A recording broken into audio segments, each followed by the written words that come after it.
Did my earring just fall? Anyway, hello, beautiful people. Welcome to Healing with Mo.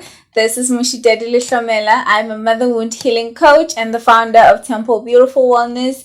And today I'm going to be talking about Mommy's Best Friend. This is another segment of our emotional incest series. I've spoken about emotional incest in regards to the mother-son relationship, talking about mommy's little men. This is last week, and today I'm going to be talking about mommy's best friend, right? And why that is just another form of emotional incest that we need to do away with, right? So for those of you who have not seen the first video, I'm still going to explain what emotional incest is, just so you are up to speed on what we're talking about, right? So emotional incest is basically when a parent uses their child as a substitute spouse, often having them as an emotional support instead of, getting that emotional support from an adult. In this case, from maybe a spouse or a husband or another adult, but using this child for emotional support. So that's basically what emotional incest is. I spoke about its effects in relation to mommy's little men. And today I'm going to be talking about mommy's best friend, right? So I hear this a lot with women, right? I want to have a daughter. We can dress up and we could be best friends. And yeah, so there's this dream that women have that if having a daughter is kind of giving birth to your own best friend, right? But when you look at these relationships very closely, I also hear this with other women as well who say stuff like, oh, my mom and I are best friends. And teenagers as well who have this delusion that they're actually best friends with their mothers. But when you look at these relationships very closely, you realize that it's not actually a friendship, right? Especially because it's impossible to be friends with someone who has authority over you, who is in a way responsible for conditioning you and grooming you into becoming an adult. So you're basically just a child that is under their care, that they could learn from if they want to, and they could also just oppress if they want to. But when we talk about emotional incest in the mother-daughter relationship, we see this even usually with mother and firstborn daughters, right, who are turned into this confidant, and mommy can trust her with like adult information. She could talk to her about her relationships, or she could talk to her about her relationship with her husband being the child's father. And what we need to realize is that a child at that age, either a toddler or teenager, it is not, old enough to deal with information that is meant for adults. It does not have the emotional capacity for that information. So this is emotional incest. And also because we realize that when women talk about being best friends with their daughters, they do not just end it at, dressing, in similar clothing or having play dates and all of that. It is usually just the mother offloading adult information onto the daughter. And this has long-term effects, the same way as that of mommy's little man. It teaches the daughter that her emotional well-being is not important, especially because when you actually evaluate these relationships, you realize that the daughter does not have the freedom to express herself the same way her mother does. So the mother could talk about all these things that are happening with her, that are happening in her marriage, could even say things like, you could hear a mother saying, you are too mature for your age, therefore I could tell you my issues, you give best advice, you are so matured, I can't believe you're only 7 years old, I can't believe you're only 9 years old, I can't believe you're only 16, like you could give me advice that I could use, you're so matured. But when you think about it, it's actually emotional abuse, because the child does not yet have the capacity to deal with such information.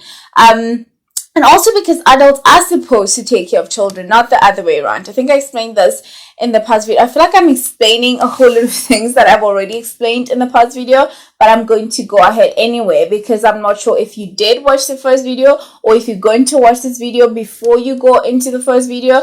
But this is the second segment of something that I had already spoken about last week. We spoke about emotional incest in regards to the mother-son relationship and sons being called mommy's little man. And in this case, we're talking about the mother-daughter relationship where a daughter is called mommy's best friend, and how that is just not even true.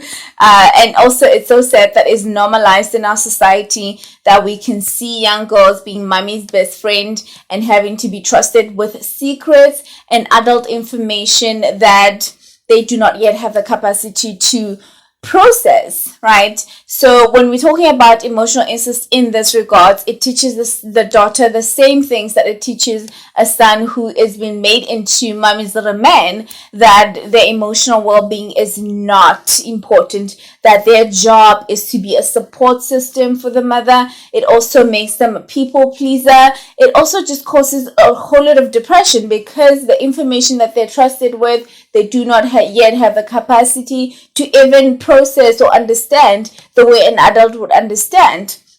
It also teaches them to perform for love, so they often feel like they're not lovable as they are, so they have to go be above and beyond and do a whole lot of other things for them to actually be seen as lovable because they had to perform in their mother-daughter relationship. So what we need to keep in mind is that our relationships are just a mirror of what we experienced as children, the type of relationships that we had with our caregivers. So for women who experience such form of emotional incest or who are victims of emotional incest, get to have all these long-term effects that then alters how they actually attach themselves in relationships. So we have to be very, very cognizant of normalizing and glamorizing abuse, because emotional incest is a form of emotional abuse, wherein an adult is not responsible enough to take on adult issues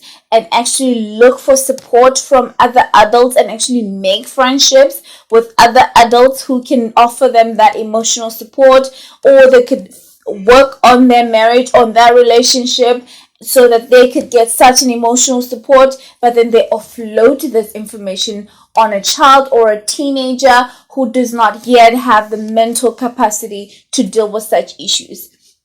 So that is basically what emotional incest is in regards to the mother-daughter relationship, and why most women are looking to have a best friend in their daughters, which is actually, we should put an end to it, because you cannot be friends with a child. You can be a mentor to a child, but you cannot be friends with a child.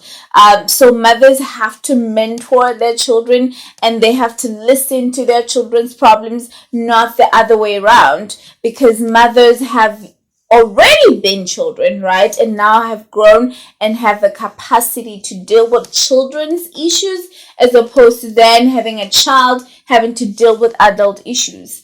So also, because one thing that I've also realized with mother-daughter relationships where daughter is referred to as a best friend, it also alienates the father or whoever the father figure is, because then the mother tells them all these things that the father does that are not great, that causes resentment within the daughter towards the father. So we need to do away with that, as it alienates the other parent, and it causes like emotional dependency towards the other one, to please the other one. And that's not what we're looking for when we want to parent children who we want to see thriving in the future as adults. So that is what mommy's best friend is, and how emotional incest in that regard affects the mental health of daughters, and why we need to do away with that. So if you have questions, you can ask them in the comments. You could also just like, subscribe, and share this with your friends. I will add the link to our website in the description. So if you want to enroll for any of our courses on healing parental wounds, you can do that. They're open anytime throughout the year, and you could also just purchase one of our guides about either conflict resolution within the mother to daughter relationship, and a whole lot of other beautiful tools that we have on our website that are designed to help you heal your mother wound, and also just heal your relationship with your mother, or to actually cut off your toxic mother. So we have all those tools, and we hope to see you the next time when we talk about the last segment of the series, which would be Mommy's little boy. Mama's boy. It is Mama's boy, and it's quite common. We shame boys, we mock them for being too dependent on their mothers. I'll be talking about what causes this. It is also another form of emotional incest. It manifests in another way also because it is projected in a different way towards the son. So we are going to be talking about that, and I'm excited to be sharing that information with you. I'll see you next time. Mwah!